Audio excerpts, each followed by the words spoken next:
Jay Crawford, Adam the Bull, Garrett Bush, Dustin Fox, Jason Lloyd, Tyvis Powell, plus, ba-da-da-da-da, you're loving him, Mikey McNuggets.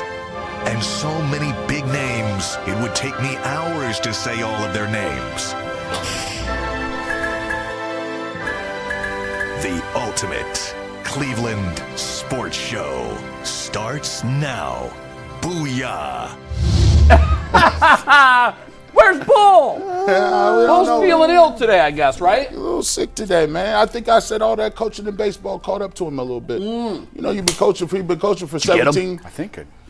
He like the commissioner, the coach. I think he's like the third base and first base manager. It could be the emotion of the Cubs win last night. He could have. He's got Cubs fever. Matt, he told me that he was not rooting for the Cubs this year when the Guardians got put out. He said if it got to the Cubs versus the Guardians, he was going to make that choice. But I guess it's a little easier for him. It's all Cubs now. Maybe he's getting ready. Maybe he was getting ready giving Joe Flacco the pep-up talk.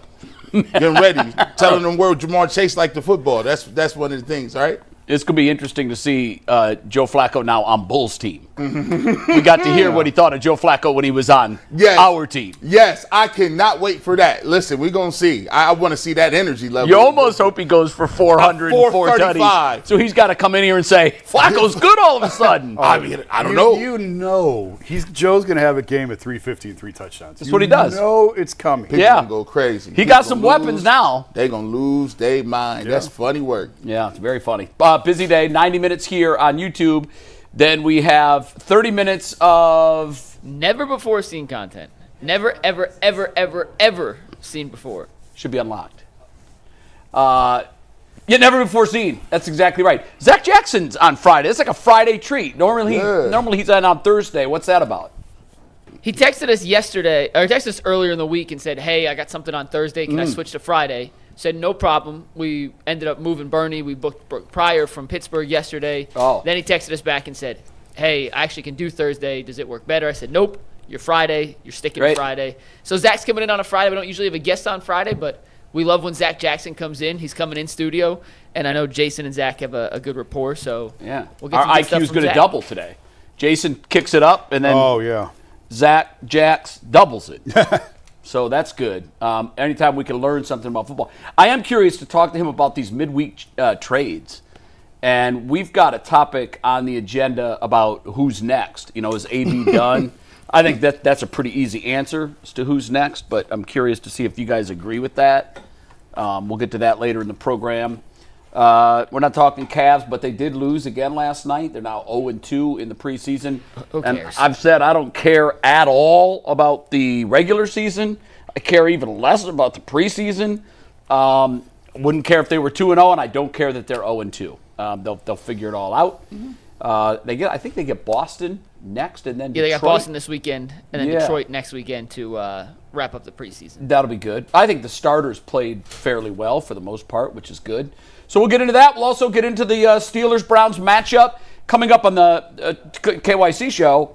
We give you our pre-written headlines. We'll tell you who wins in advance. I got to tell you guys, usually we have to have our headline in by like Wednesday of the week. And usually it's pretty easy for me to make the pick. Wednesday or Friday morning. Right. Or in your case, whenever you can.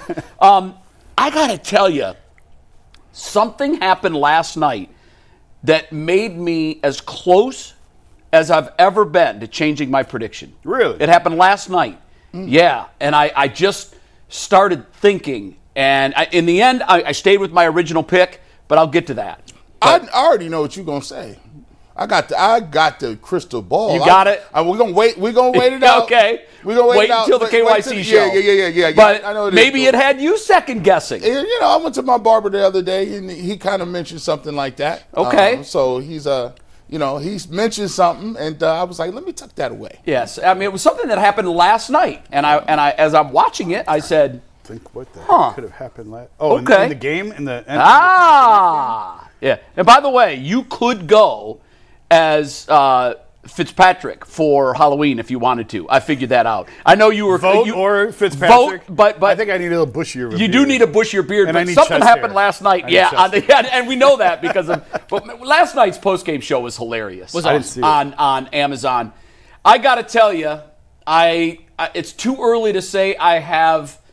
You know when you go to a restaurant and someone orders something and you almost ordered that, and then it comes and you see your dish and their dish, and you have order envy. Yeah. I do that all the time. I'm like, man, I should have gone with that. My mom does it all the time. And my dad always is spot on. Bro, I have Jackson Dart envy in a major way. And he was out there moving around, wasn't he? Scatterboo, both of these guys. Starter. But I'm gonna tell you, there's a bridge. We might be the generic version of that. We've got a good rookie running back. Do we have a good rookie quarterback? I don't know. But watching Jackson Dart operate against that Eagles defense last night, wow. If he can figure it out that quickly in 3 starts. I told you guys Monday.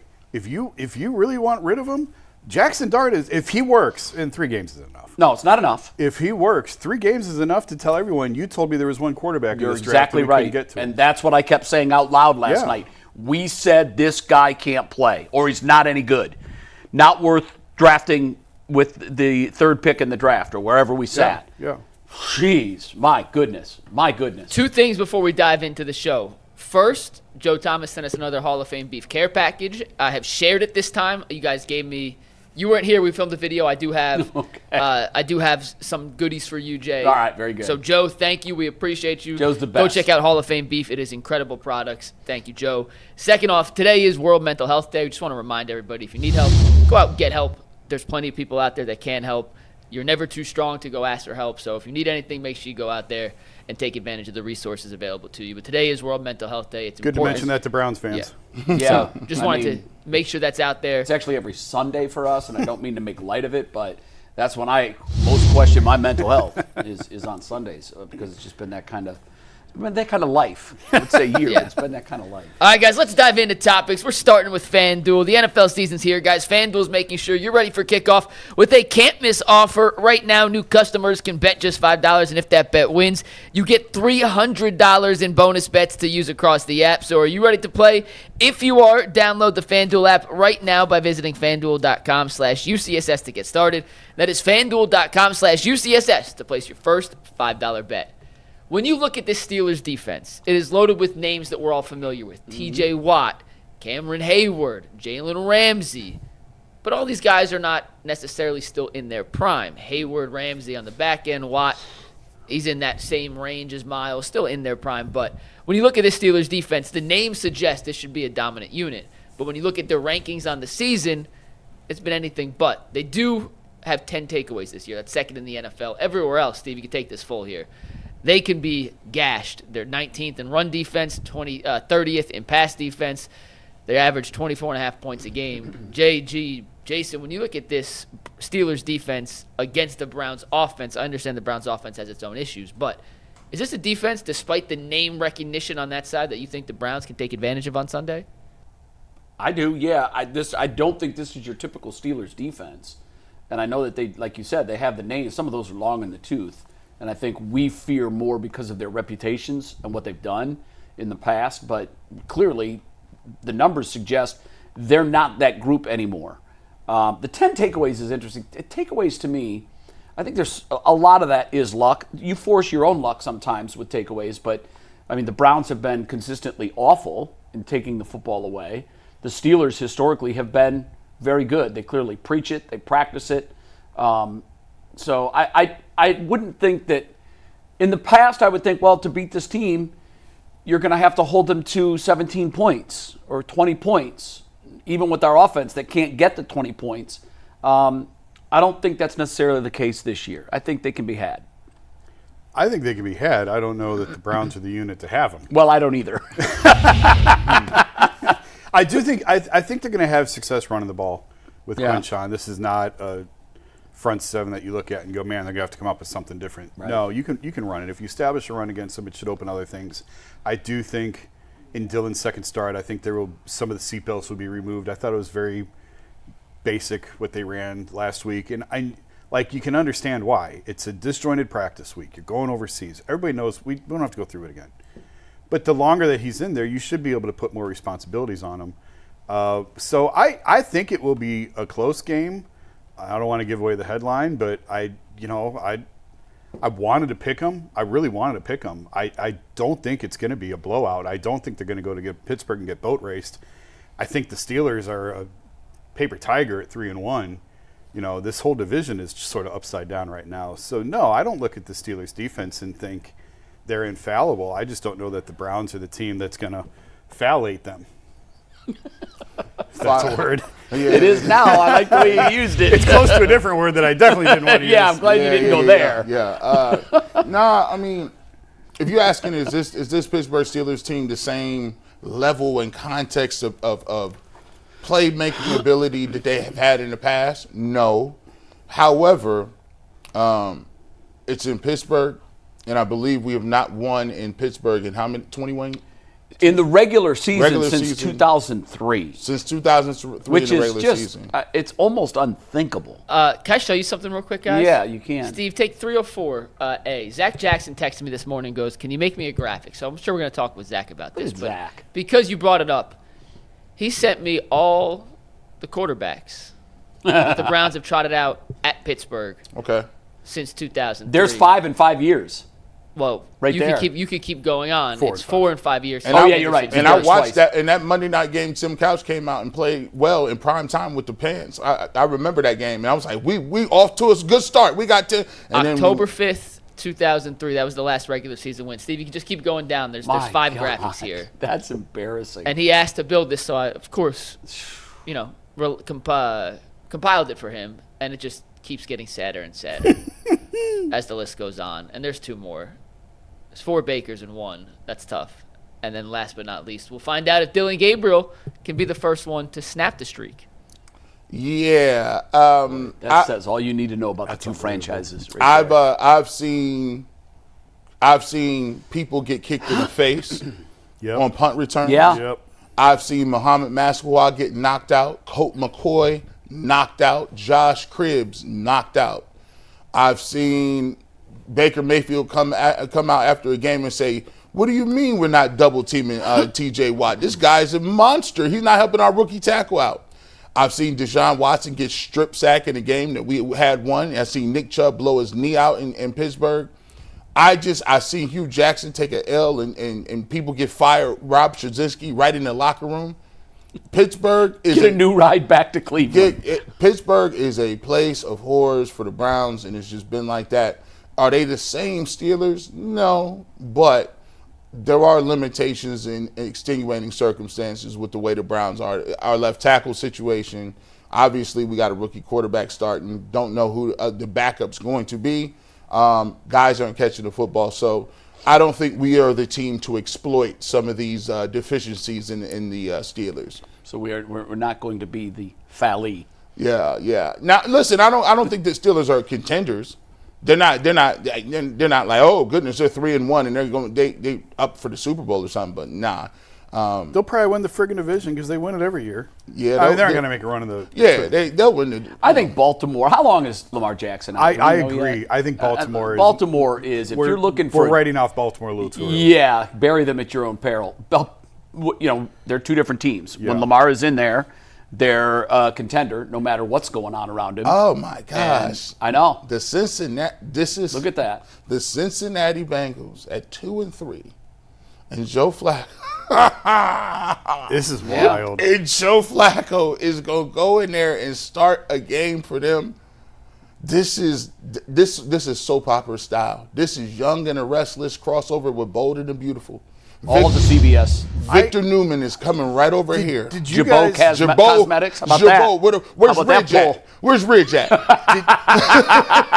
Did Victor's going to come in and slow walk all this. Everything. Did anyone ask Bull this week about what he thought of Flacco over Jameis and some of the other veterans? He wanted Jameis. He was wanted in. Jameis? Yeah, obviously, I would think that would be the smart play, just because of age. I wonder if this price is more agreeable to Cincinnati. Like, they didn't give up much. Were you here when I talked about? Were you here Wednesday? No, I've been in since Monday. Okay, I had talked Wednesday about, and I don't know if there were any discussions about this kind of thing or not, but teams are not adverse when they make a trade to giving up more if said trade benefits them. I was shocked that it was just a 5th, 6th swap. Why not, if you're Cleveland, insist on a rider that if he throws for 2,200 yards, it's a 4th-round pick. If he takes them to the playoffs, it's a 3rd-round pick. There was none of that. Yeah, I've never seen that in the NFL, I don't think. It's a fair point. Like, I don't know if there's rules that prohibit that, but you do see clauses like that in trades in different sports. Yeah. I was like, if they want him, why are you giving him back a 6? Just keep the 6 and make it a 5. Exactly. But like, I get it. Like with Flacco, he's on a 1-year deal. He's at the end of his career. He's probably retiring at the end of the year. There's not a lot of long-term value there. Do you think it was more a bone to Joe? We talked about that too. I mean, he doesn't want to end his career in a situation where he knows he's never going to play again. They don't. I don't think they owe Joe anything. I know they don't, and I'm not saying that would have been justified if that was. Yeah. To me, it looked like Browns management said, "We like you. You've been good for us. We don't want you to ride it out here." But I mean, listen, Cincinnati called. We're going to do it. Again, I said in the summer, why are you signing a 40-year-old quarterback? What are you doing? Well, so I don't mind that they moved off of him. Yeah. I don't mind that at all. I don't either. I don't mind it. I just was wondering if this was just the Browns. We've heard before where free agents talk about, well, I'm not going to Cleveland because I've just heard that they treat their players awful. No, I'm just using them as an example. Yeah. And I just wonder if this was one of those moves where it is just a goodwill move for a good dude, and they just let him go. I think clearly there's more value in a 5 than a 6, and a 5 can also get you a 1 and a 5 to get. You know what I mean? Packaged together, you can move up. Together. Yeah. So there's a little bit more value in a 5. I do think that it's an opportunity for Joe to play. I don't understand what they're doing overall. I don't think they do. I don't understand. Jay. They don't have a plan. I like this. I like what you just said. I'm gonna ask you this question because a lot of people made something of it when Kevin Stefanski looked like he was caught off guard. Do you believe, obviously he's not going to say, hey, they traded him, I had nothing to do with it and don't know about it. But when he said that Andrew makes those decisions, did you take anything away from that in terms of, do you believe he was in the know in the beginning for the yes, I think Kevin, people try and parse words from a guy who all he's trying to do is get off the podium as fast as he can. Saying as least I was actually surprised that he said they called us, and we were. I thought that was volunteering more info than he normally does. I was talking to somebody at the Browns, like, wow, your boy actually opened up and said something today. When we put the quote up on the show, we all kind of looked at each other like, wow. Is this fake? Is this real? He forgot he's KGB. Yeah. And so for him to say, we didn't think on Monday we were going to trade him, they approached us. But I don't believe for a second that Andrew made that trade without calling down or going down to Kevin's office and saying, not. Of course not. Yeah. No, I think they were in lockstep on that. I don't understand any of this and how they've operated this. Kevin will probably announce the backup today. Obviously I wrote a story yesterday that I think melted down Cleveland in a lot of ways, but I meant it. Like, if you're not going to promote Shedeur, and they've given no indication that they're going to promote him. No, in fact, the tea leaves or the popcorn that they're dropping leads us to a trail that he will remain number 3. And maybe because of the blowback and pushback, maybe they've made. But it's going to happen at some point. Why put it off? I don't know. I don't want to. We're going to talk about that in a little bit. So save your thoughts. That is a head scratcher because I'm with you. None of it makes any sense, and it really is like. I've used this expression a lot, and I think I'm giving them too much credit because I always say it's like they're building the plane when it's in the air. That's a bad analogy because the plane never made it to the air. The plane never left the ground. It never left the ground. So they're trying to build the plane while it's running out of runway. The Malaysian flight. What happened to the black box? It's gone. The whole plane. The whole plane just went. Like, man, that is the mystery of our time. I want to get this next topic in before Zach joins us because Zach will have some interesting insight on it. But before we switch topics, a quick reminder that Supply House is a proud sponsor of the Ultimate Cleveland Sports Show. When the opening whistle blows on a new repair, get your crew moving forward with Supply House. Order today and see parts on your doorstep tomorrow. Over 280,000 plumbing, HVAC, and electrical items from the most trusted brands in the business. Their real-time inventory and honest lead times keep you from punting on projects, while their industry-leading customer service always has your blind side covered. Join the free TradeMaster program today and score serious perks like priority shipping, lower prices, and a dedicated support line. Visit supplyhouse.com to sign up for free and use promo code SHNFL 5 for 5% off your first order. That is supplyhouse.com. Real people, real service. Guys, we saw the Browns trade Joe Flacco and Greg Newsome this week. There's no indication that Andrew Berry is done. 2 names that have been rumored to be potentially up next on the trade block for Cleveland is David Njoku and Shelby Harris.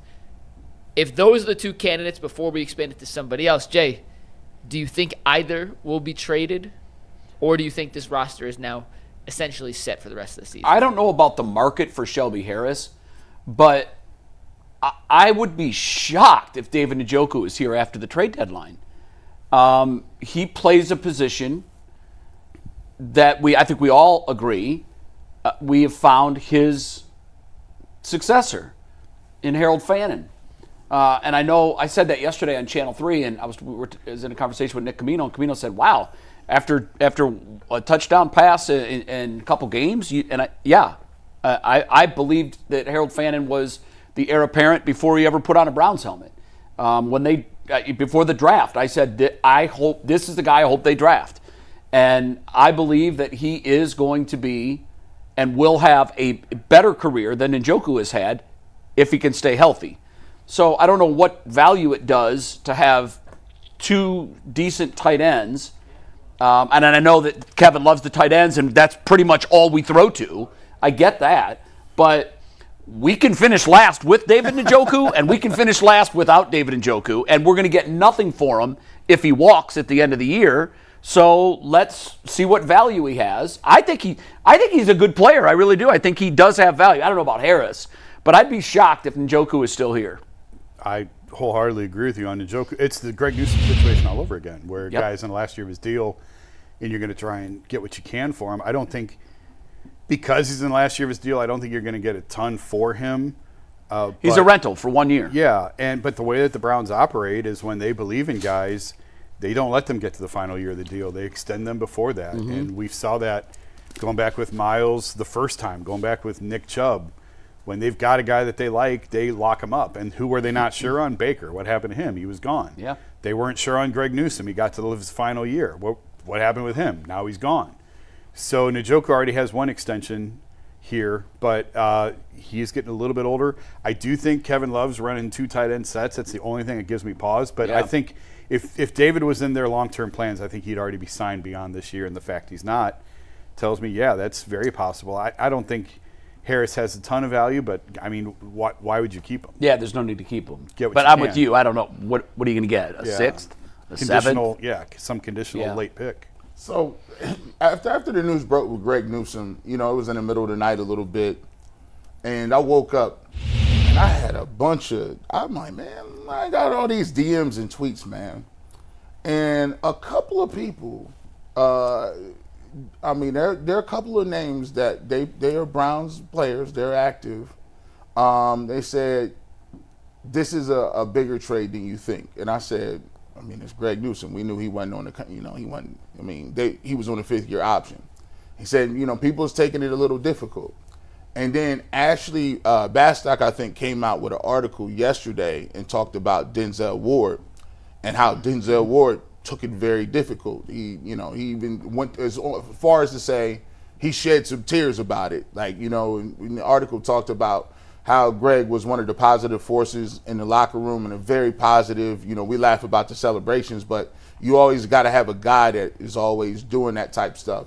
And I think on paper, if you were just looking at it specifically through analytics, you can squint and say, okay, I get what you're doing, because you have a situation where a guy, you're not going to pay him the money. You have another guy that you already have under contract in Tyson Campbell, who's going to come in. They've already paid him the bulk, the majority of his money. Correct. Yeah. You have a guy under asset. It makes great financial sense. The only thing that you would think a little bit, and I'm glad Zack Jackson is here, is because when you decide to pull the trigger and go on the youth movement, right, you need veterans to keep that thing going, because you're signaling this thing could get a little more ugly. And the thing I'm worried about is Flacco leaves, and obviously, they said with the quarterback situation, but the defense is the heartbeat of what you guys are trying to do. Well, you've got Denzel, you've got Myles. You got Denzel. Plenty of veteran leadership. You've got Denzel and Myles, but the thing that was alarming to me was the fact that Denzel was that shaken by the fact that one of his guys. Now, you got to think, Martin Emerson's out. The defensive back group is really solidified. Yep. Now, you could handle that in a vacuum, but now you go back and if we trade David Njoku, now that's another inspirational type guy. And the only thing I'm worried about is once the losses pile up, and we've all said that this is going to be one of those years. When those losses pile up, you don't want this thing to turn into a circus. You don't want this thing to people start talking, people start checking out. You like the Big Tent. Listen, as far as me, I'm the tent master. So I'm going to orchestrate it the best way I can. It's up to them. I mean, honestly, though, I know what you're saying, but how bad can it get? We were 3-14 last year. Well, it's a valid point. What you're making is absolutely valid. Guys are going to be upset, but this is the NFL. You can be upset on Tuesday, Wednesday, Thursday, Friday. By Sunday, it's time to go play. Yeah, put it behind you and I'll play. even go. I'll go back to the Guardians trade, the Savali Manzardo trade that did not go over well in the clubhouse because they were lingering on contention, and a lot of guys were upset by that. In hindsight, it was 1,000% the right move. Great move. So you can't worry in the moment. You can't worry if guys are going to be upset if you think it's benefiting the long-term value of the team, particularly in a situation like this where this team is going nowhere. Now, that doesn't mean you don't have conversations with guys. You better have conversations. Right. Talk them off the ledge. If Denzel's upset, it's not Kevin, it's Andrew Barry. Barry needs to come down and have a conversation with Denzel about that and hear him out. And again, that's the beauty of the NFL. It's one game a week. You can be upset all week. Get it out of your system. And then, but when it comes Sunday, cures it's time all of to that. play. You can go out and win. And I'm going to give away a little bit. At the beginning of the show, I talked about something happened last night that gave me a little bit of pause. And I want to stress a little bit of pause. As I'm watching the Giants, who are the NFC version of us in the last decade, as I'm watching them last night figure it out with a rookie quarterback and a rookie running back, that's our blueprint. We now have a rookie quarterback at the helm who didn't start the season but is playing now, and we have a rookie running back that I think we all agree is him. So I'm watching the Giants to start the game, and when I turned it on, I go, this will be interesting. What do you got, 25 points, 30 points? And then all of a sudden, you just watch this young group before your eyes start to get confidence in and believe in themselves. It was interesting because they had to call on Russell Wilson for 2 plays when Dart had to run to the 10. And in 2 plays, he was booed. The entire stadium booed him. And here's why they booed him. Oh, we've seen that. We know what that looks like. And now we've seen Jackson Dart for a few games, and we're in love with it. It reminds me of what Baker did when he came in against the Jets. That team is invigorated. And the reason I say there's only one way they don't trade Njoku, what if they go to Pittsburgh and do to them what the Giants did to Philly? Pittsburgh's not as good a team as Philly. I'm not sure the Giants are that much better than the Browns.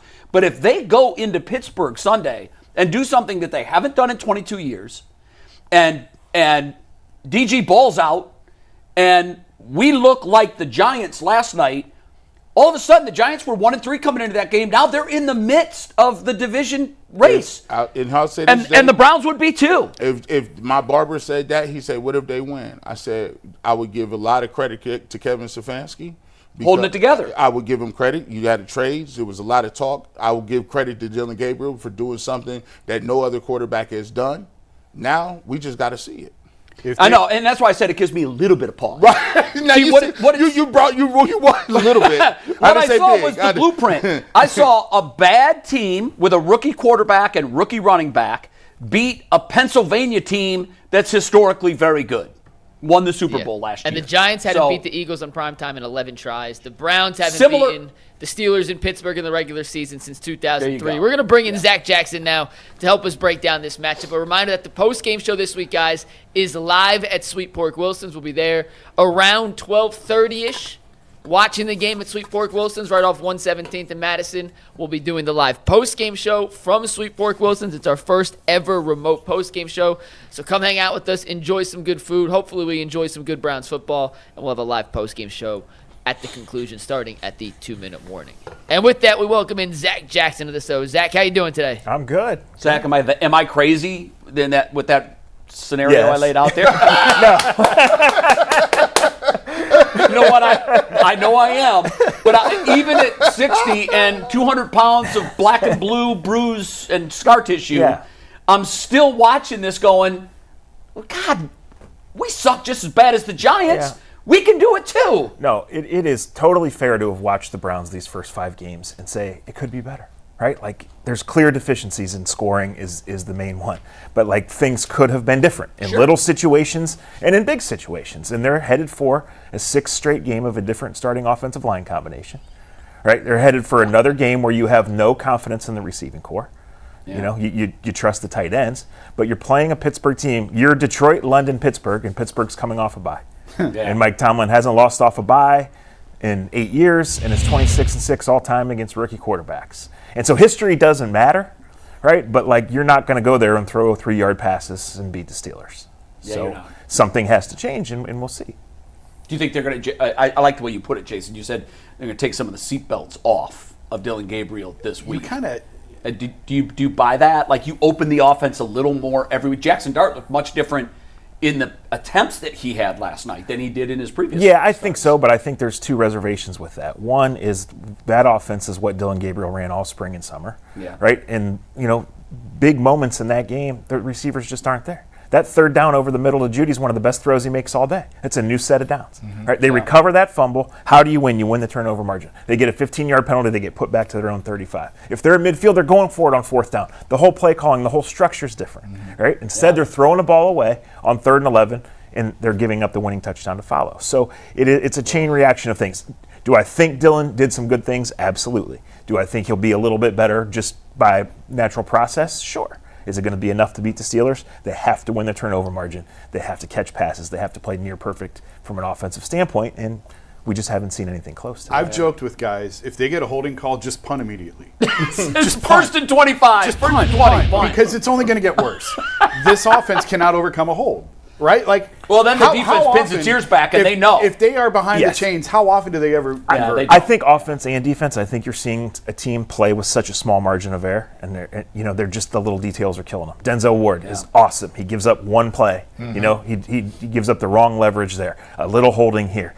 A 15-yard penalty after recovering a fumble, right? When the kicker trots out, are you 100% confident? No. Are they getting anything out of the return game? Like, the little things are just killing them. They need those little things to add up to hidden yards, to one big play, to all those things. They scored off the first turnover last week, and Judkins takes off again on a 60-yarder, and there's 2 holding calls. Yeah, that's great. Double the heartbreak.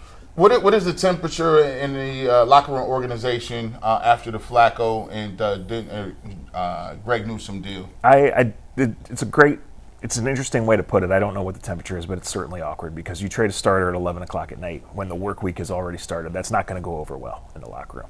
And when Jim Schwartz came out and started his presser yesterday and said, I watched the tape after the fact, like, he was making a point of, like, this was done. We have a defense that's good enough to win games, and we're trying to win a game as we are every week, and this is going on. Wow. It's not going to go over well. So there's shocking things that happen in the National Football League, and there's shocking things that happen even when by this organization's standards, right, are shocking. So you take a day and you move on. Maybe by Sunday they'll be fine. But it does create an environment where guys just don't know. If they lose this game, I'm going to come in here Monday, and Bull's going to scream, fire Kevin, and Garrett's going to scream, fire Kevin, and I'm going to sit here and go, well, guys, the team's not very good. What'd you expect? Yeah.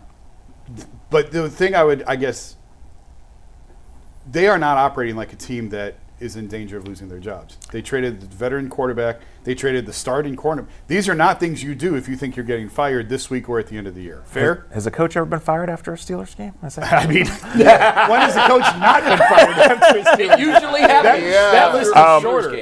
I would agree with that, Jason. I think that's a fair way to read it, specifically in that Jim Schwartz's defense, Tyson Campbell's supposedly a good fit for it. Like, you're already planning for next year. They had to be planning for next year. It's just the awkward timing of it. If you look at this from a paper standpoint, and so much of what they do makes sense on a paper standpoint, like, it's easy to lay out, right? They save money initially. They address a need going forward. I mean, this is a team that's only has 35 or so guys under contract for next year, right? So these decisions have to be made. And it's interesting, Jason. Every week I talk to my editor, and we say, we don't know what's going to happen, but what are we thinking for next week? And I said, well, to me, it's real simple. If they win, we're going to write about Dillon Gabriel. And if they lose, I'm going to list out the guys most likely to be traded or have the best trade value, whatever. Yeah. And Newsome would have been, obviously, in the top of that list, but how do you trade a starter? And then Flacco would have been 6th, 7th, 8th, 10th, without actually laying it out. He's in the top 3 because he just doesn't have a contract. So him playing well maybe increases his trade value and maybe the probability, but we'll see. He did play really well. He does not run like he used to run. So that complicates everything with the transaction it lessens going his forward. value, clearly, because they see it too. Right. I think I look at it, and the reason I say, I would sit back in there and say, this is a circus. I'm going to sit back and just eat my popcorn. The thing about football is we can say that, all right, if this happens, then what do we expect? But the thing about football is once you get on the field and millions of people see it on Sunday and your owner is there and he's part of the Pittsburgh Steelers organization and people are human beings and get emotional. When you start to see you losing and if people start to feel like there's a slide and people are giving up or points are getting poured on you and this thing looks like it's slipping, it's very easy to say it now. But in the moment, in the minutia, I'm sure Jimmy Haslam has thought before, hey, I'm going to give Hugh Jackson some more years. Trzynski, hey, Pat, I'm going to give him a couple more years. But when you start taking them L's, you reevaluate very quickly. And remember, he's not the only one that is in his ear. There's other people that we don't know, the shadowy characters who have a say-so in what's going on. Don't bring up that name. I just said shadowy. I don't want to trigger you. But, look, I don't know too many people that can survive 28? Sure. That's tough. Yeah, I think it's a good point. Yeah, and it's a good way to put it, Garrett, because it isn't just the record. It isn't just what's gone on and who to blame. In December, when the Buffalo Bills are in that stadium and the Steelers are in that stadium, how does it look? What does the stadium look like from the owner's box? Right, it's black and yellow. A lot of yellow towels around there, and it's 33-10. That hits the owner hard. That hits the owner real hard. So we'll see. It's a long way from now, and all the things that can happen. I looked at the schedule. It's like 7. It feels like we just started. It's like weeks away, Jay. I know. It's funny because when you think of the end of the season, like I was looking at the Cincinnati game and I started doing the math on when Cincinnati could expect to get Joe Burrow back. My thing was, wow, we're gonna get to play against Joe Flacco, and then maybe not if Flacco turns things around and they're still in contention. The timetable on Burrow's return is December, so he could be back. So in some ways, that seems like miles away. But on the other hand, guys, this really rocks me when I start thinking about it. Like, we're a third of the way through the season after Sunday. Yeah. And I love the way you said it. Like, we all think we know what they are, but it's one thing when you go out and see it. Now you're like, any hopes we had of becoming, a surprise team are now gone. And then they let go of the rope. And then it gets really ugly really fast. And that's when owners, in my experience, tend to make those real quick knee-jerk decisions. When it's like you said, you might as well punt on 1st and 20. Just punt. It's like, someone slips under the water and you're like, well, I'm $130 and he's $3 bills. I ain't even going down there because I ain't dying with him. So it almost feels like that's kind of where we are right now. I think across the league in a lot of places, probably more than not, teams on October 10th aren't what they thought they were for a variety of reasons. But when you look at the Browns, it's a really good defense and a really terrible offense. You're relying on rookies for reasons good and bad. So it's kind of, this is what we thought they were. So there is a long way to go, and each game will change it to an extent, especially because you've already made a quarterback change. You've already traded a defensive starter. You think you have a really good answer for the future at tight end, a really good answer for the future at running back, clearly the present too, right?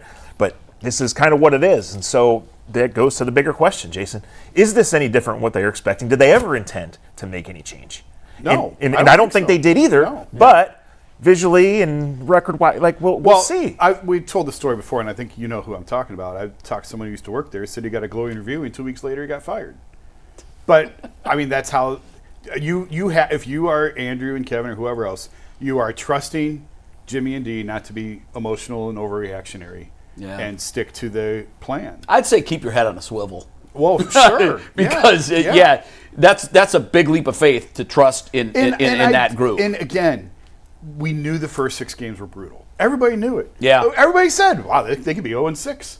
Well, they might be 1-5. They might be 2-4 after those 6. And then I do think it was funny. You're saying, what if they win Sunday? If they win Sunday, everyone's going to look at the schedule and go, oh, here comes Miami. Win that one. Now you're 3-4. Now we're right back in. We're Browns fans, of course. Well, here's the only thing different about that perception. If you are 2-4, you're in it. No one thought that, right? Yeah, right. Everybody expected Baltimore to run away with this division. The division, which many thought was going to be the most difficult, now looks like it could be the easiest. It's a dysfunctional mess. A not very good Pittsburgh team is sitting in the catbird seat right now. Let's talk about the elephant in the room. I cannot, for the life of me, understand why the organization. They've made the decision as who the backup is. You're preparing what you have left of the week. You have to prepare for Pittsburgh. That means you have to get the number 2 ready and do number 2 things.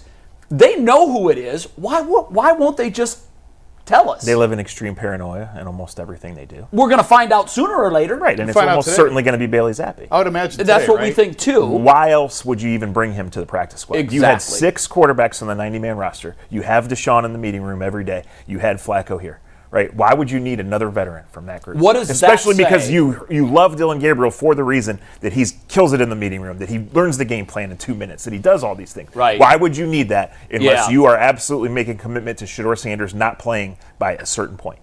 Yeah. So maybe we're getting to that point, but I don't think there's no indication. It would feel like that would be later in the year, not earlier. Correct. Much later. What does that say about where they are on Shedeur, that they brought Bailey in for this insurance policy, and now it seems like they're ready to cash in on that insurance policy? I mean, we might be wrong here in an hour and a half when we find out, but it says a lot without saying a lot. Just like last week, like in London to Tommy Rees. Hey, what's the situation with the backup this week? Can Shedeur move up? Joe's the backup. End of answer. That right? quick. Yes. Yeah. So that's what it was. If only they were all that transparent on all of that stuff. I don't understand putting an arbitrary date on. Okay, Shedeur is going to be ready November 18th or December 3rd. How do we know? How do you know? Well, I don't necessarily think they are. I think it's more ballpark. It's just the likelihood that spending more time in the meeting room, on the practice field, in the system, logic says he would be more prepared on November 10th than he is on October 10th. But you're right. There's no guarantee that there's a magic date and suddenly he's ready and they roll him out and the red carpet comes out and then they put him out there. So likely this decision has been made, but maybe you can flip that into, okay, now we're dangling a real carrot in front of Shedeur, right? Now he's seen it. He's closer. So, and that's what he said yesterday. It's like you can see the light. Yeah, light at the end of the tunnel, right? Yeah. That's the one quote that really sticks out of that. Yeah, right? I thought as well. From the get-go, I just don't quite understand. I know that these guys got these Ivy League degrees, but this just seemed like regular. This should have been easy. Like, they started by saying it was a competition. Strike one. You shouldn't even have done that. You should have said we got 2 quarterbacks and we got some veterans, and you left it at that and kept it real. Then you said, all right, we got Kenny Pickett. Now, if you really like Kenny Pickett, right, you really loved him, then what matter if he pulled his hamstring, right? Sit around and wait for him. Wait till him get healthy and bring him on in. And then you trade him for the same thing you traded him for, gotten for, 5th round. Then you have Flacco, okay. All right, well, let's roll with Flacco. So you got Joe Flacco. You want leadership. He flames out. And then you trade him in the middle of the year when you could have said, okay, you wouldn't have to worry about who's the backup if Shedeur wasn't ready.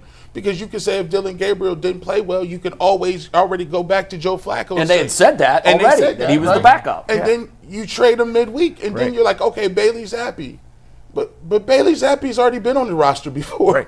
Right. and like his last 3 games, he's averaged 155 yards, 50% completion, and 7 interceptions. Yeah. So is it practice? Gee, I don't understand. I want to counsel you on being a Browns fan. Okay? Here's my counsel to you. It took me probably 45, 50 years to learn it, but I've learned it. You're trying to apply logic to an organization that doesn't use logic. If you put I looked at that just for fun yesterday. I said, I want to go back and refresh my mind on the dates of these things. When you go back and look at that on paper, it's laughable. In March or April or whenever, they thought Kenny Pickett was good. And then in August, they thought he wasn't. And then in May, they thought Joe Flacco was good. And now in October, they think he's not. And here comes Bailey Zappi again. And it's mind-blowing. So don't try to apply logic to a franchise that is immune to logic. Because what they do is, it's right. You talk with your brethren. You guys talk with all the other beat writers. I remember what it was like for me when I would speak with folks that were covering the sport at a national level. Other places, right? And I just remember, you always say this, why would I watch other teams? They're able to throw the ball down the field and look like a real offense, but when I turn our team on, we don't. There's just so much evidence over the last 10 years in particular, but really 30, that we do it differently than everyone else.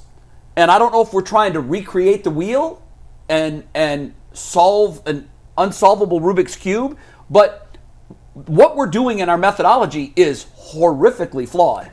And the proof is in the pudding. When you talk to only 30, I know. I'm being kind. When you talk to someone, say, from the Niners, Right.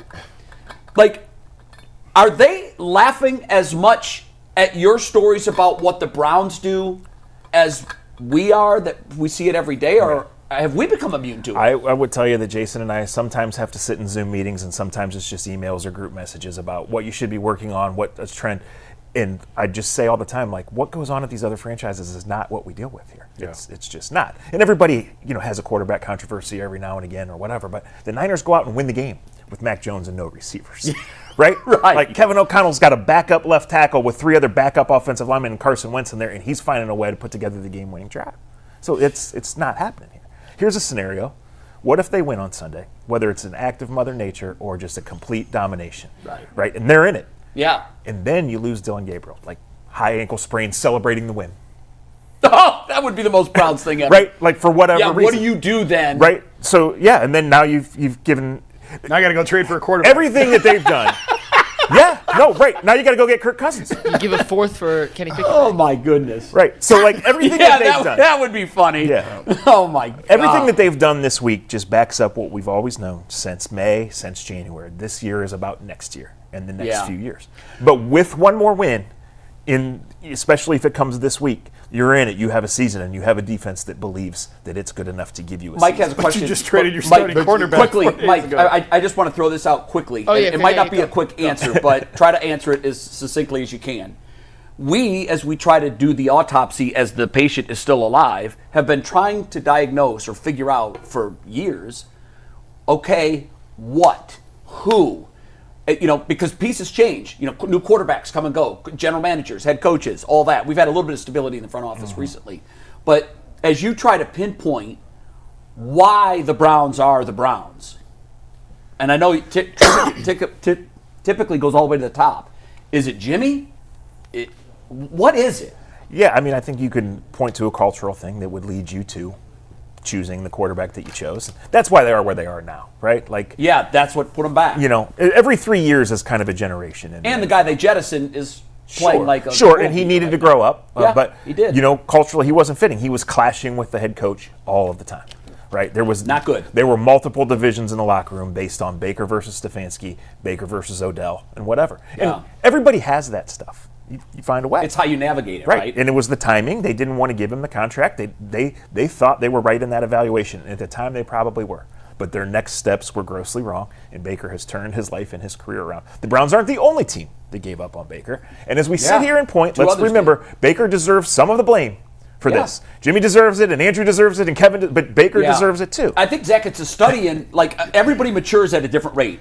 I really think that what the lesson to be learned there is knowing when to give up on a guy because, that is baked into his DNA. That's his personality. And I honestly, if I'm being honest with myself and you guys, I thought that cantankerous, kind of abrasive part of his personality was baked into his DNA. So I made that decision too. Sure.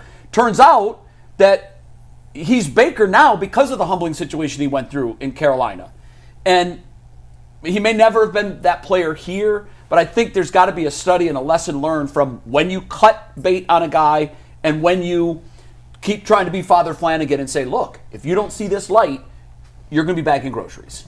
So it is what it is. Mike, I know you had one. Yeah, Zach, you and I talked this morning, and you sent me the list of quarterbacks, and we kind of touched on it earlier, but I wanted to pull this up, and it's a two-part question, which I know is never a good thing, but do you have a favorite of these failed quarterback attempts on the road at Pittsburgh that you covered? Not a too. favorite, no. What is Dillon Gabriel? I remember almost all of them, some of them well. Deshaun Kaiser would have won if Corey Coleman would have caught the ball. Oh my gosh! I watched that game yesterday. I forgot about that. Bruce Gradkowski had no chance. Thaddeus Lewis is probably the one I didn't remember. I remember one of the Colt games. Obviously, John Manziel had no chance. They lost 30-0. Thaddeus Lewis is Baker's quarterback's coach now, by the way. Small world. Charlie never started in Pittsburgh on this list, but he was quarterback 9. He works for the Vikings now, so he was in the building last week when quarterback 41 started, and then he got traded in week 1, just like this year's week 1 trade. So there's all sorts of dots to connect here, so wanted to give them that list. Yeah, so what's the blueprint for Dillon Gabriel this weekend to snap this streak, Zach? Well, guys have to catch the ball. He has to get rid of it quickly. They avoid the turnover. Guys have to catch the ball. No, that's where we are. The game plan. You have one job. Please catch Receiver the ball. is in your job title. Like, just catch it. Right. Just catch it. Maybe, just maybe, this year is the year they take heed and they don't say we like our receiving room. Please don't say that out of your No, I don't mouth. think they can even try Please to say don't that say at that this anymore. By the way, let's throw another little smoke bomb in the room. Yeah, I am Big Circus. So what happens when I seen another Deshaun Watson video? Just dropped a new video. I'm blocked, so I don't see those videos. Okay. But you see it. Yeah. I hear about it, unfortunately. Yeah. Hey, so those videos are coming, and those are out there. And what happens when, all right, you got Bailey Zappi, right? And if Deshaun Watson in 3 weeks is, not available, but deemed to be off the PUP list, that means he has to be on the active roster. Is that correct? If he clears, yeah. If he clears to return to practice, and then he shows in practice. Who makes that decision? The team doctor? That's a great question. Probably yes. Yeah. It's going to be a lot more than 3 weeks if Okay. he's not close. Yeah. That I can tell you. I would say that too, Zach. I know there's been a lot of excitement about the videos. I wouldn't say excitement. Yeah, We're just Yeah, I breaking know. news here. But here's here's a lot the of thing. buzz Not about excitement, it. a lot of buzz. A lot of buzz, yeah. Oh, here he comes. Everyone keeps saying, oh, he's going to complicate everything. I've seen a lot of eye rolls. Here's what I around say the videos. to that.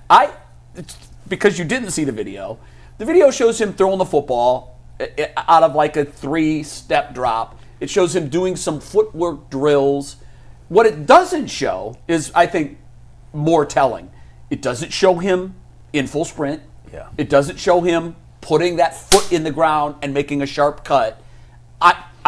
Because I love AI so much and I try to use it whenever I can, I did some AI work on this yesterday, and I asked, when did he have his surgery? January 10th. Yeah, so we're exactly 10 months this we're week. exactly 10 months. And I said, give me the average date of or length of rehab for NFL players, quarterbacks obviously included. I went with all NFL players, and I was kind of surprised by what it said. 339.8 days, which is 11 and a half months. Yeah. It's actually 9. We're at 9. January to October. January 1st to October, or Yeah, so January we're 9 10th months. Yeah. to October 10th is 9 right now. Yeah, 9. You're right. Yeah. 9.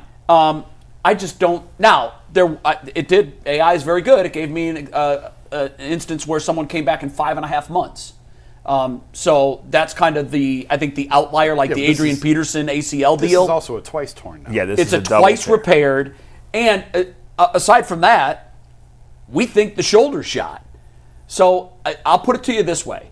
If you had to bet the house, does 4 ever take another snap with an orange helmet? No. With a firm level of confidence, no. But do I Really? think the door is cracked? Yes, because Okay. it Because just it's the is. Browns. Yes, that's a You fair have to throw answer. that qualifier in there. So, the window is, he would get cleared, then he would have a 21-day practice window. And Yeah. at that point, they'd have to activate him, which doesn't mean, even if they do activate him, that they'd they have would to- put him on the field. Right. Right? Yeah. But there used to be a deadline for these things with PUP, NFI. There used to be like a week 11, week 12 deadline. There's not anymore. Yeah, right. So this Yeah. could go into December. Okay. So if December we're at 11 months, December 15th we're at 11 months, and they say he can practice, then he gets up to 21 days. And the team can drag that out. So Then January quickly- 6th is going to come, or 5th, whatever the day is, Yeah. right, is going to come probably too soon. One last question on that. How does the Deshaun Watson saga end? Because he still has next year on the deal. He'll clearly be healthy by the start of next season. Do they release him? Do they pay him to go home? What do they do with him? Most likely they release him. They do a post-June 1. They accelerate all the money, and they just move What a as hit. much dead money into next year as possible and be bad again next year. That's what this all roads lead to this long-term. All roads lead to Brook Park, right? Which is 4 years from now. That's what Jay keeps saying. But all 2028, all 2029. roads That's all they lead care to about. this. You have to have You know what, have though? a product on the field that That's you can market nasty. and sell. That's From so a business standpoint, what I would caution Jimmy on, you're going to ask much higher ticket prices This is wild. in this new Disneyland that you might have Browns fan fatigue to the point then where I've already talked to people in the last month that said, I'm not renewing my season tickets for next year. Right. You're 100% Like- right, Jay, but there's one antidote. Draft the right quarterback. People are right back on board. Find the right quarterback. And But at this that's point, what you have to think they're working on day and night. I know, but I have to rely on the same people that have gotten that wrong 6 times Hey, prior to get it right all Mike's there. going to tear his rotator cuff rapping. Yeah, he's rapping. But real quick, I got to say, I said on Monday, I said again earlier in the show, if you want to fire them, if Jackson Dart works out, that's enough reason to fire them. Is that true or false? It's in the neighborhood of true. It is, because that has to be your priority, right? He played on the Senior Bowl team with Bubba Ventrone. You knew all year he was the guy. Kevin was. They don't go to pro days because they have their own way of doing things. Kevin was there. One pro day Kevin has been to. It was Jackson Darts. Hey, right? is Jimmy still on the I'm going to find my next quarterback tour? Because we know he jumped the plane early in the season to go down and watch. That's a RG great or- question. I mean, who do we know in Eugene tomorrow? That's where the game Yes, is. that's where he would Moore go, and right? Mendoza. Yeah, I doubt it, Jay. I think that just happened to be Labor Day weekend. He's I a hope close so. friend of the Manning family. They were playing 2 hours Good. from home, and then he went. I hope so. He was credentialed for those other games. We don't have any proof that he was actually there for those other Okay, games interesting. that weekend. But Yeah. it did set up, right? The Buckeyes played at noon.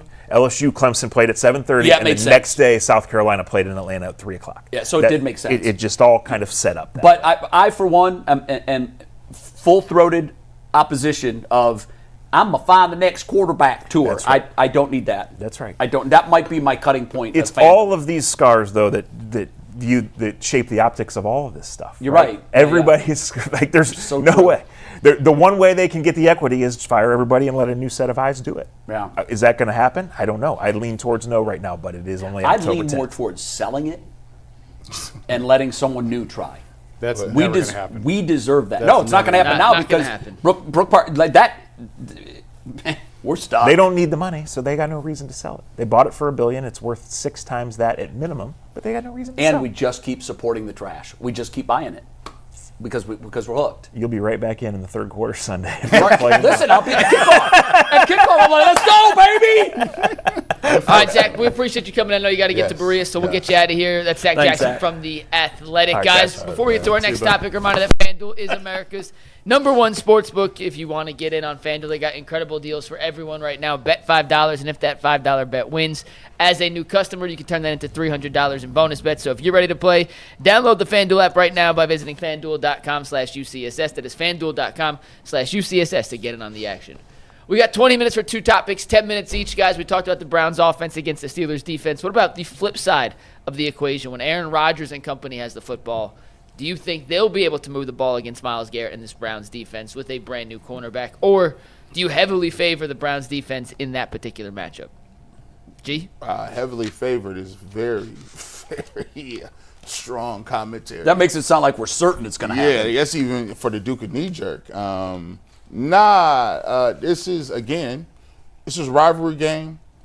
It's at Pittsburgh. I don't think you can, talk about, hey, this is, what this was the statistics say. Aaron Rodgers has been surprisingly decent to me. I thought, he would come in, his personality would clash with the locker room, and if they got off to a tough start, people might check out a little bit. But Aaron Rodgers is played surprisingly efficient football. Mm-hmm. They've run the ball. I think Gainwell, what's his name? Kenneth Gainwell. Gainwell is running the ball well. I think this is a game where I'm watching Tyson Campbell, right? I'm watching how this works because the Cleveland Browns have had trouble with communication. And one thing that we've seen, Greg Newsome and Denzel Ward have been great this year together. I thought Denzel Ward was playing Denzel's always played pretty well, but Greg Newsome was playing very well this year. So now I want to look at the communication. I would see more man coverage because if you're trying to pass things off with Aaron Rodgers, you may have breaks in communication where guys is running wide open. So I think they'll play more man coverage. I think they'll, simplify things in the back end, and that could be to the detriment of what the pass coverage is going to look like. So, Myles Garrett is going to have to get home. Mason Graham's going to have to get home. Some of those guys are going to have to get home, but I think they're at a small disadvantage this week because of the continuity that they don't have. Not saying that Tyson Campbell can't get up to speed, but I do think if you want to give a little slight edge or give some pause about the Browns being dominant in this particular football game, you have to go to the continuity in the back end, and Aaron Rodgers being a veteran who's playing pretty well right now. How many times have we seen the Browns give up a big play because of a bust of one guy in the secondary? A lot. Oh, man. It's too much to count. By the way, it just takes one, though. By the way, Campbell has given up, I believe, the most big plays, leading in the league in big plays, giving up the amount of big plays in terms of deep shots. Well, he'll fit right in. 50 yards, 40 yards, 30 yards. I think he gives up 5 of them so far. And that's sort of what I'm getting at is he's going to have extremely limited practice time this week. It could be a great trade. Probably one just yesterday, right? I would imagine. How much did they do today? No, today will be full. Yeah. Okay, then they'll have 2 full days. Yeah. Yesterday was his first day. So it could be a great trade for the long term, but for this week, man, it's really put them in a bad spot when you make a trade at the time that they did. And I didn't see Jim Schwartz's comment that Zach said, but that's very telling that he's like, hey, we got the game plan and you just took my starting corner out. And it's sort of like an injury, but not really because Campbell just got here. Yeah. So it's not like he's been here all along and understands their calls and what they're doing. So, yeah, there's some risk to this. I don't think the Steelers are going to run it well on this Browns front seven. I think Mason Graham I asked him this week, I said, man, that Detroit game, it felt like they were doubling you a lot more. And I wasn't in London. You kind of have to be at the game to watch a defensive line. You can't really see it on TV. The Detroit game is the last game I was at, and it just felt to me like he was getting doubled a lot more. And he's like, I don't even notice. Like I'm not even really. I can't even tell in the game if it's happening more than it did previously. But I'm telling you, as someone who has watched a lot, I feel like he's getting doubled more now than he was earlier in the year. And I just don't think the Steelers are going to be able to run it that successfully against the Browns, but you do sort of worry now about Aaron Rodgers and being able to hit a big play when you've got a corner who's had 2 practices and is brand new to the system. There's an exposure level to this Browns defense right now. I have a question for you, G, because I had a conversation yesterday with someone who played the game, not defensively, offensive, but I want to get your take on this. I said, wow, it's almost minimizing the job of a corner. To actually, like, I understand if you want to go for a running back or a wide receiver because there are plays, there's a lot of carryover. Yeah. For me, my point was with defensive back, it's not just see fast guy, follow fast guy.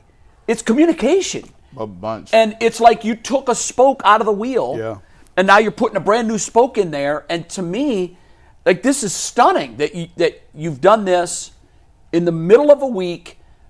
And it's like I would be surprised if they didn't hit a big play on him or someone on the back end of that defense just because someone's going to be out of position because they don't know, they're not used to it. And the way Aaron Rodgers, I mean, say what you want about Aaron Rodgers. Like, I think sometimes at the end of their career, people be just jumping on and Aaron Rodgers ain't what. Aaron Rodgers is one of the greatest quarterbacks to ever put a helmet on. He's a Hall of Famer. He's walking, like, let's not act like he ain't him, like, understanding what you do.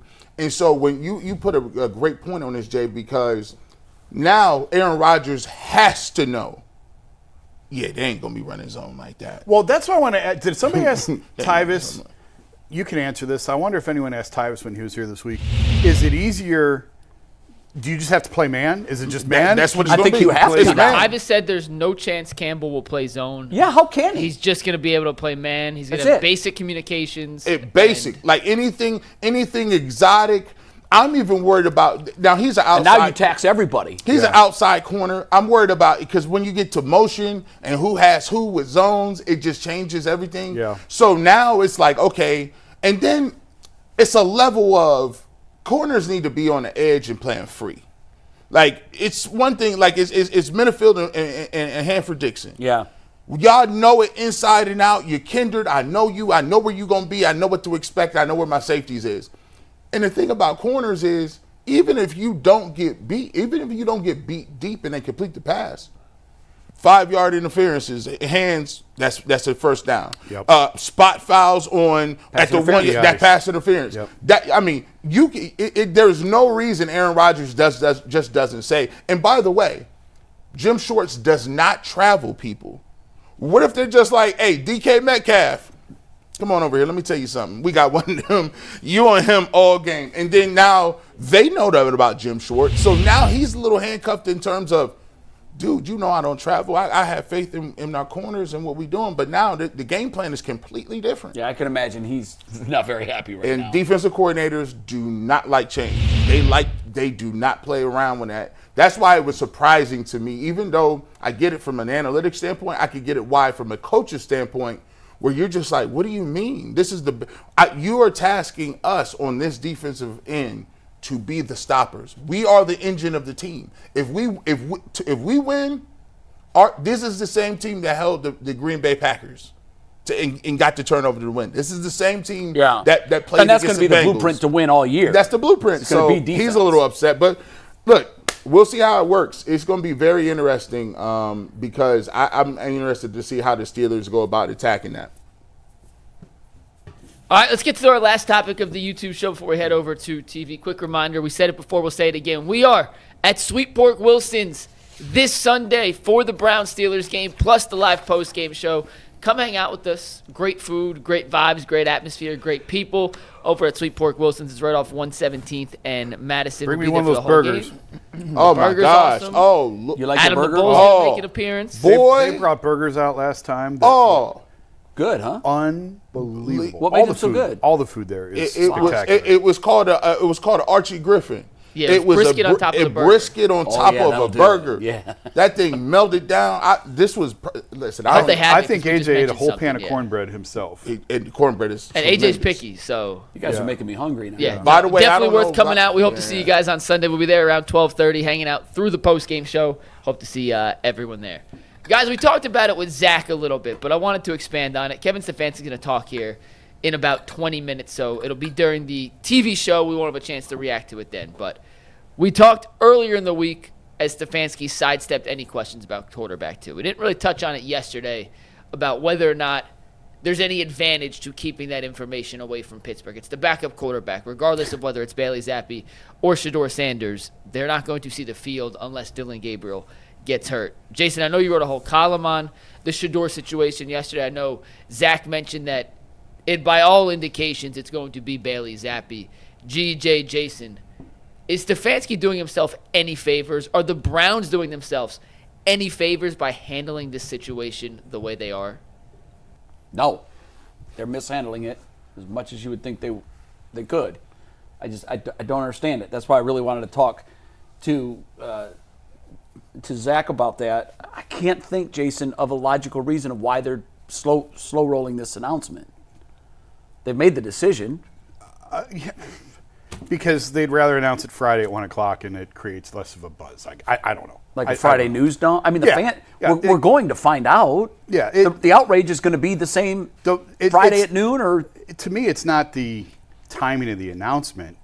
It's the announcement. Right, yeah. It's the fact that you have such little faith in Shedeur that you are promoting Bailey above him. And if by some chance Shedeur is the backup quarterback this week, I think it's only because somebody else in the organization is like, hey, we can't have this. You got to make him the backup. Well, the bite of Jimmy talking about, absolutely, I expect him to play this year, resurface this week. But Zach nailed it. The only reason you have Bailey Zappi in the building is for a situation like this. That's the only reason he's here. There's no other reason for him. And so now it brings even more second guessing of the decision to draft Shedeur into focus, because if you had such little faith in him that he can't be the backup now, why did you draft him? Why is he still here? That's what I wrote. And I swear I didn't look at one comment because I knew it was going to be Hiroshima. Smart not to. So I deleted Twitter from my phone. Good for you. And I told Bull and Mike last night, I'm like, I've had great 2 days. Like I deleted Twitter from my phone like 2 days ago. Oh, it's the greatest decision you can ever make. I've had so much free time of not just scrolling through nonsense and everything. Yeah, it's death great. scrolling. But why is he here? Why is he here? Because you either believe in him or you don't. And if you do, give him a chance. And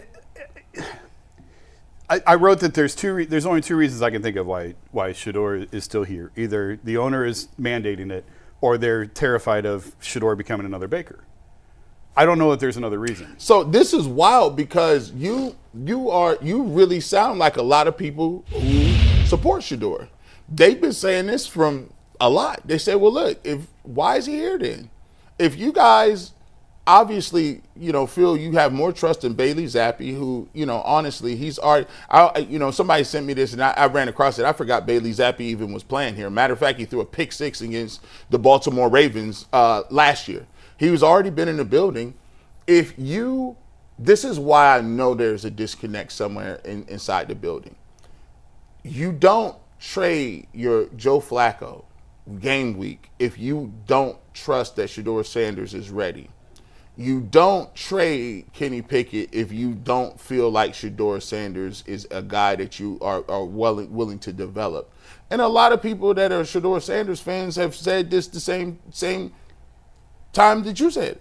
If the Cleveland Browns do not want him to play, and the Cleveland Browns do not have faith in that he's a good quarterback, we'll simply let him go, trade him or whatever the case may be to another team, and give him an opportunity to go somewhere else if you don't believe in it. But people got mad at that and was upset at that early on because it felt like they was trying to force the Browns' hand. Frankly, it isn't forcing anybody's hand. They're telling you this in real time. They're saying that. The reason why I think now I agree with it is because the Browns put themselves to a pressure point when they traded all the veterans. They've now put themselves. Yes, they backed themselves in the corner they're in now. So before you can make the case of, well, they clearly like Dillon. Obviously, they like Dillon. And you want a veteran backing them up. Yeah. Okay, you can buy that, and then you're going to bring Shedeur along slowly. Well, when you trade all the veterans out of the room, now you've put yourself at this point of exposing of what you really think of them. It's forcing you. And my thing is, they said Andrew Berry drafted him. The owner came out and already said he's going to play. So when you say, I don't think there's any animosity or friction, well, listen, that doesn't look like it. It looks like they removed Joe Flacco from out of the way. Like, we're going to take that chip off the table.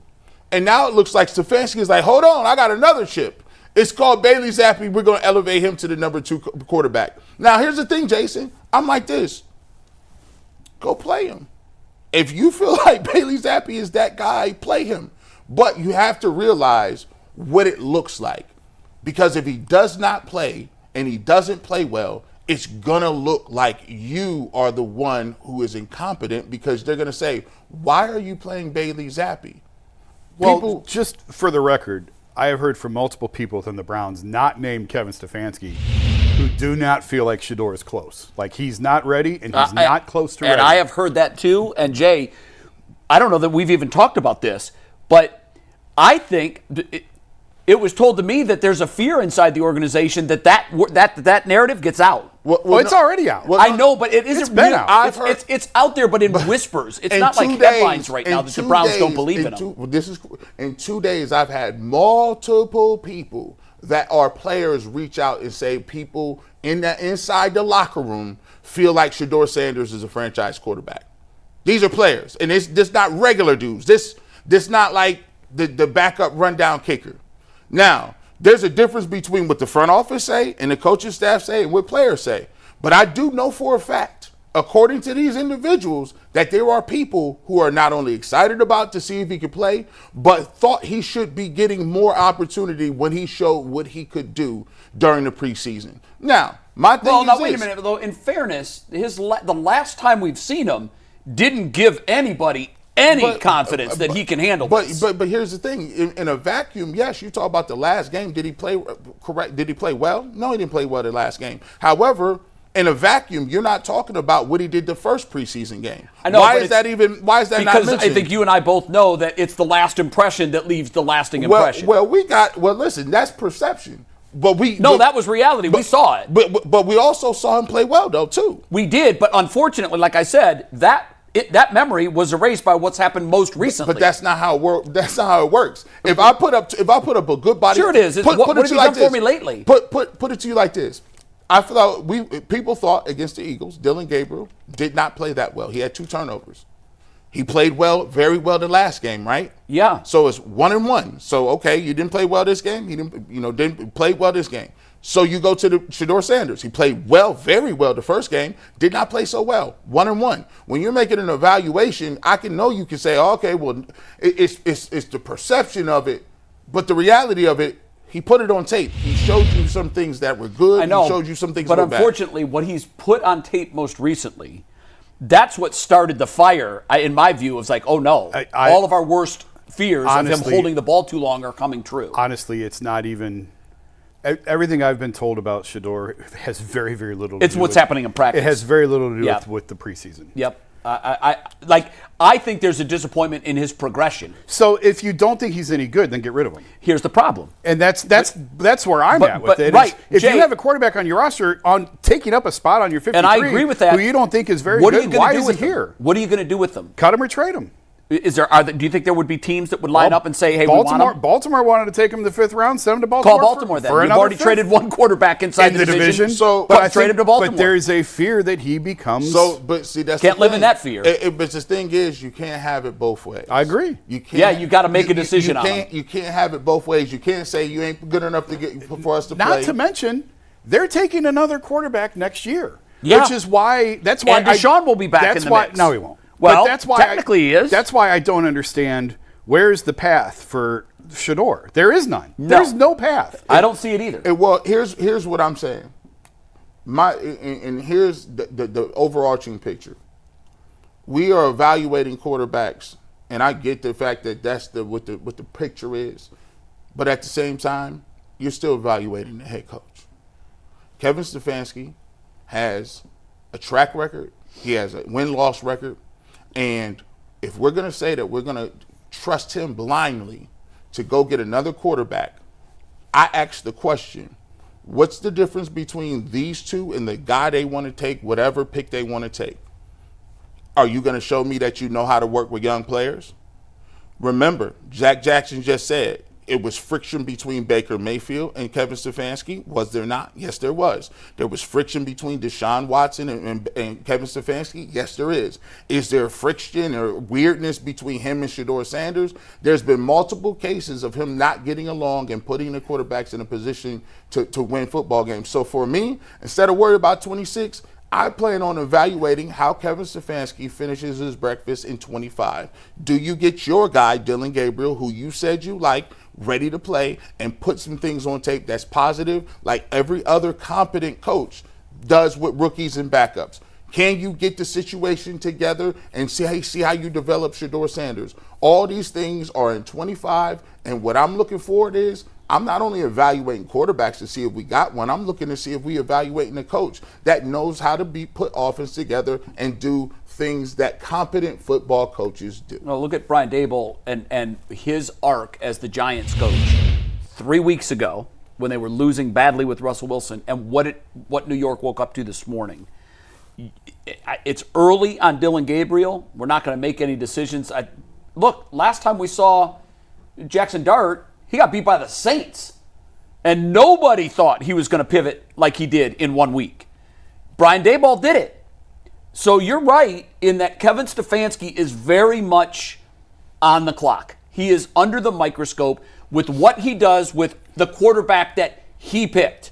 A lot of these other quarterbacks, he was told, hey, you got to win with this guy. Yep. Hey, you got to win with this guy. Okay. Now he told the front office, I love DG. Yep. Okay. I don't know what the week number is. Is it week 2? Is it week 5? Everybody progresses differently. I do know that a quarterback can sit on a roster as the backup quarterback and progress not at all from week 1 to 17. Mm-hmm. And then the next year he gets the start. And from week 1 to 5, he's grown more in 5 weeks than he did the entire first year watching. There's nothing like doing it to learn. And we saw in real time last night, and look, Jackson Dart may take a misstep next week, but we saw a massive step forward. I am going to have to see that at some point this year with Dillon Gabriel. Because if I don't, then I don't know that Kevin's the guru that we all thought he was. Why do you think, and this is why when people say, oh, listen, you're glazing Shedorians and you're doing it, why do you think G. Bush has not even come out and told you that, put Shedeur and Sanders in the football game today. I am interested in watching Dillon Gabriel over a sustained period of time. I am too. So I can make an evaluation not only on whether or not he is who he said he is, but I can see what Kevin Stefanski does to develop him. So look, I got all day, 5-6 games. It's still a very early season. We're going to see 6 games, whatever the case may be. I'm sitting back evaluating. I got all the time in the world. Let's see what you do, Kev. Yeah, it's on the clock for sure. Everyone's on the clock. Guys, we got super chats to wrap up. We got a bunch, so I'm going to fly through these. Just stay quiet, and we'll get through. James Shut up. Jr. says, Get through it. Jason is our quarterback still in Channel 2026. Brody's bottom line says the locker room's already gone. Brian Keller said, can you compare Dart's play style to Shedeur's? Reggie the Bug Glover says, can we trade Stefanski? Josh says, G. Bush out here looking like he won the Masters. Writing Man 33 says, so if they trade David, what do you think they'll get in return? A draft pick or a player? Miss Bell 70 says, the OC said yesterday Shedeur is ready like the rest of them. Is he lying? Why would Kevin Stefanski keep a quarterback that isn't ready in 6 months? Why are you believing him? James Mace Jr. says, the Cleveland Browns mission statement, it's illogical to be logical. Shenny Jod said, MKC said yesterday Shedeur is ready. He needs a game plan, same as Dillon has. If she said he wasn't ready, you guys would be quoting her today. Hazy Eye Publishing says, my source told me they offered a third for Shedeur. Brody's bottom line said, I would respect Kevin more if he just came out and said he didn't like Shedeur, but this BS of him not being ready is getting disrespectful. Kevin thinks he's smarter than a 5th grader. Marcus Haraway says Shedeur looked better all training camp. Shedeur, 1 good, 1 bad preseason game.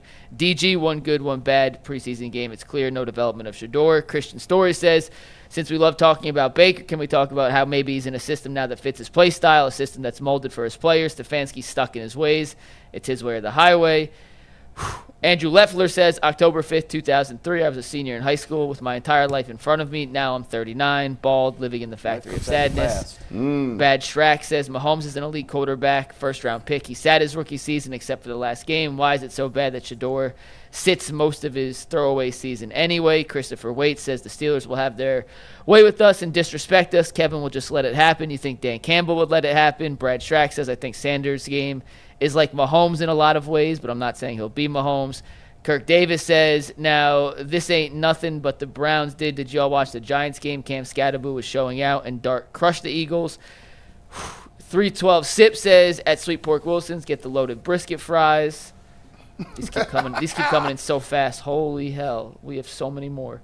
James Mace Jr. says, if Shedeur becomes Baker, sign me up. Boss Crow says, it's simple. It's Gabriel's turn until he fails. If it's Sanders' turn, why are you making more than it is? Disciple says, G. Bush can attest to this. Do not know the other 2 sports backgrounds. If you played sports at any levels, coaches will play players they like before talent, more than most people know. Reggie the Bug Gulliver says, I don't think this is the case, but do the moves they are making say the organization has unwavering faith in the coaching staff to develop the rookies? Charles T. says, Zappy played for the Browns. He stunk. Kevin's offense is not advanced. It's not more advanced than Buffalo's or any in the FBS. Boxing Logics United says, Jay's a hater. He makes no sense at all. Vernell Jackson says, so you guys believe this bum coach that doesn't get along with any quarterback you bring in? Stefanski's the issue. Just fire him so they can play Shedeur.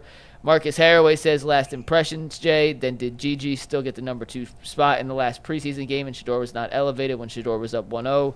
It's a double standard every time. Charles T. says there is definitely a pattern of receivers and quarterbacks not liking Stefanski. Kevin is Mr. Get Along, fall in line, but standing on this QB2 thing. James Mace says, thank you, G. Bush, for holding Shedeur down. We want to see him play. Disciple says, this whole situation reminds me of the movie Any Given Sunday. Shedeur is Willie Beeman. Stefanski's Al Pacino. Doggy Bone says, ready for Kevin is conformity. Stick to the game plan. Don't derail. He's trying to change a game changer to a game manager. I bet top dollar Baker, Watson, Sanders don't believe in Kevin's offense. Aaron Snyder says, Browns make me need therapy. Can't afford therapy, so here's $2 for you guys for talking me through the pain every week. Thank you, Aaron. Christopher Waite said, Todd Bowles is a much better coach than Kevin. He gets along with Baker. Dragon the Abandoner says, only Rodgers was statistically better than Dillon against the Vikings this season. Jay Griff says, Kevin Stefanski is low-key passive-aggressive. Bernie Kingwood says, please name just one quarterback in 26 that's put up better numbers than Dillon or Shedeur. I'll wait. Grand YouTube channel says, Shedeur and Justin's Crane bring the same energy that Dart and Scatterbo brought to the Giants. And James Mace Jr. says, will Jay be there on Sunday? I want a picture and an autograph. Jay, you are not coming to Sweet Pork on Sundays, correct? Or maybe you may look compared. No, I am not. It's the last weekend of boating, so I'm going to live it up. Enjoy. All right, that's all the super chats. We flew through those. Thank you guys for being quiet. 2 minutes before we head over to WKYC. On KYC, this is what's on the docket. What areas of improvement do we specifically want to see for Dillon Gabriel in his second career start? We saw the pass chart in the first game. A lot of throws to the left. Missed a lot of reads, including one to David Njoku on a 2nd and 7. That has to be a touchdown. So what specific areas of improvement do we need to see? How does Tyson Campbell fit in his first start? If the Browns win, can we talk ourselves back into them being AFC North contenders? We got Coach Tyvis. Hey, did Goddard get hurt last night? I don't think he did. Who? Goddard. He scored. Yeah, he didn't get hurt, though, did No. he? Because Mike Tannenbaum, I just got this message from a buddy of mine at Get Up. Mike Tannenbaum, who's one of their analysts, former Jets GM, they do these trade proposals. It's all nonsense. They're just making stuff up. But I find it interesting that he proposed a trade. The Browns sent David Njoku to the Eagles for a 4th-round pick. Why would the Eagles want Njoku? I don't think they're getting a 4th for him. I don't think they're going to 4th they just for him want either. Weapons. I think they want weapons. They've got a lot of weapons on offense. My God, they're dripping with weapons, and they've got a really good tight end. If they're gonna give me a 4th, I don't if you think. could get a 4th for Njoku, and Njoku's Do it. going so fast. I guess we got a minute. I jumped. I thought they'd get maybe a 5th or a 6th for him. Yeah, you're not getting a 4th. I thought no way. I thought Zach brought up a point, and it was a good one. And I think Sean King has said it before About his diminishing speed. Yeah. Yep. Yeah. Oh, I've seen it. yeah. It's obvious. I've heard that for a couple of years. Yeah. You could really see it this year. Sean King said it earlier. Sean King was first on that. He called him out last year. it's This early dude's last moving year. like a Brinks truck. He It's said, real. He said, "What's going on with Njoku?" Like, he's I know the Niners have George Kittle, but San Francisco has always looked like a good fit to me for Njoku. They always have that kind of a tight end. Yeah, I just always thought, man, that makes a ton of sense. Who's the guy from Maryland that went to San Francisco that had that similar Adonis type physique? Oh, you talk about Vernon Davis. Vernon Davis. But he turned out to be a good player. No, listen, I think He was very good. I think Njoku's a good player. Yeah, like- he's had a nice career. He's been a bit of a All right, disappointment we'll see you on from what I thought he KYC was. and KYC Yeah, I thought Plus in 3 I thought minutes. he'd be. I thought.